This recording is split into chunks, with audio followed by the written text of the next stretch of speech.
ರಾಜ್ಯ ಸರ್ಕಾರ ನಿಶ್ಚಯ ಮಾಡಿರೋ ಹಾಗೆ ಕಾಣ್ತಾ ಇದೆ. ಕಳೆದ ಕೆಲವು ತಿಂಗಳಲ್ಲೇನೆ ಎಷ್ಟು ಈ ವಿನಾಶಕಾರಿ ಯೋಜನೆಗಳನ್ನು ಕರ್ನಾಟಕಕ್ಕೆ ತಂದಿದ್ದಾರೆ ಅಂತ ಅನ್ನೋದು ತಮಗೂ ಕೂಡ ಗೊತ್ತಿದೆ. ಮೊದಲು ಈ ಪಂಪ್ಡ್ ಸ್ಟೋರೇಜ್ ಪ್ರಾಜೆಕ್ಟ್ ಶರಾವತಿ ವ್ಯಾಲಿನಲ್ಲಿ, ಅದು ಶರಾವತಿ ವೈಲ್ಡ್ ಲೈಫ್ ಸ್ಯಾಂಕ್ಚುಯರಿನಲ್ಲಿ ಆ ಯೋಜನೆಯನ್ನು ತಂದಿಟ್ರು. ಅದಾದ ನಂತರದಲ್ಲಿ ಬೇಸೂರ್ ಹತ್ರ ಅಣುಸ್ಥಾವರ ಸ್ಥಾಪನೆ ಮಾಡಬೇಕು ಅಂತಕ್ಕಂಥ ಯೋಜನೆ ಅನೌನ್ಸ್ ಆಯಿತು. ಅದಾದ ನಂತರದಲ್ಲಿ ವರಾಹಿನಲ್ಲಿ ಅಲ್ಲೊಂದು ಪಂಪ್ಡ್ ಸ್ಟೋರೇಜ್ ಪ್ರಾಜೆಕ್ಟ್, ಅಲ್ಲಂತೂ ಒಂದೇ ಡ್ಯಾಮ್ ಇರೋದು, ಇನ್ನೊಂದು ಡ್ಯಾಮ್ ಕೂಡ ಕಟ್ಟಬೇಕು ಅವರಲ್ಲಿ. ಅದಾಯಿತು. ಅದಾದ ನಂತರದಲ್ಲಿ ಈ ಆಗುಂಬೆ ಘಾಟಿನಲ್ಲಿ ಟನಲ್ ಮಾಡ್ತೀವಿ ಅಂತ ಹೊರಟರು. ಅದಾದ ನಂತರದಲ್ಲಿ ಶಿವಮೊಗ್ಗದಿಂದ ಮಂಗಳೂರು ತನಕ ಹೊಸ ರೈಲ್ವೆ ಲೈನ್ ಹಾಕ್ತೀವಿ. ಎಲ್ಲವೂ ಕೂಡ ಪಶ್ಚಿಮ ಘಟ್ಟಗಳ ಅರಣ್ಯಗಳನ್ನು ನಾಶ ಮಾಡ್ತಕ್ಕಂಥ ಯೋಜನೆಗಳೇನೆ. ಕಳೆದ ಹಲವಾರು ತಿಂಗಳುಗಳಿಂದ ನಾವು ಈಶ್ವರಪ್ಪನವರ ನೇತೃತ್ವದಲ್ಲಿ ಹಲವಾರು ರೀತಿಯ ಪ್ರತಿಭಟನೆಗಳನ್ನು ನಾವು ಹಮ್ಮಿಕೊಂಡಿದ್ದೀವಿ.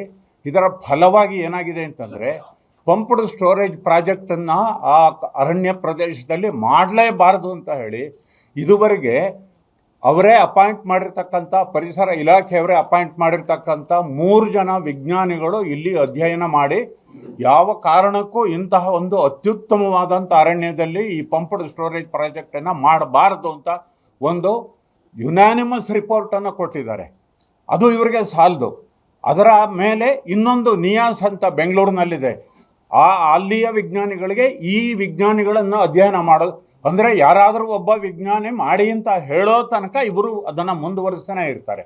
ಇವರೇ ಅಪಾಯಿಂಟ್ ಮಾಡೋದ ವಿಜ್ಞಾನಿಗಳು ಹೇಳಿದ ಅಭಿಪ್ರಾಯಕ್ಕೆ ಕೇಂದ್ರ ಸರ್ಕಾರ ಅಥವಾ ಪರಿಸರ ಇಲಾಖೆ ಮಾನ್ಯತೆಯನ್ನು ಕೊಡ್ತಾ ಇಲ್ಲ.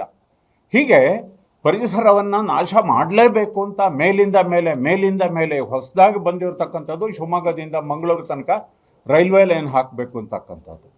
ಈ ಪಶ್ಚಿಮ ಘಟ್ಟಗಳನ್ನು ನಾಶ ಮಾಡ್ತಕ್ಕಂಥ ಈ ಅನಿಷ್ಟ ಯೋಜನೆಗಳ ವಿರುದ್ಧ ನಾವು ಈ ಹೋರಾಟವನ್ನು ನಿರಂತರವಾಗಿ ಮಾಡ್ತಾ ಬಂದಿದ್ವಿ, ತಮ್ಮೆಲ್ಲರಿಗೂ ಕೂಡ ಗೊತ್ತು.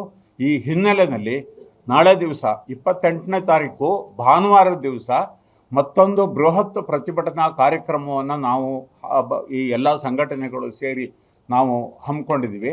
ಅದರ ವಿಷಯವನ್ನು ನಿಮ್ಮ ಗಮನಕ್ಕೆ ತರಬೇಕು ಅನ್ನೋ ಉದ್ದೇಶದಿಂದ ಈ ಪತ್ರಿಕಾಗೋಷ್ಠಿಯನ್ನು ಕರೆದಿದೆ.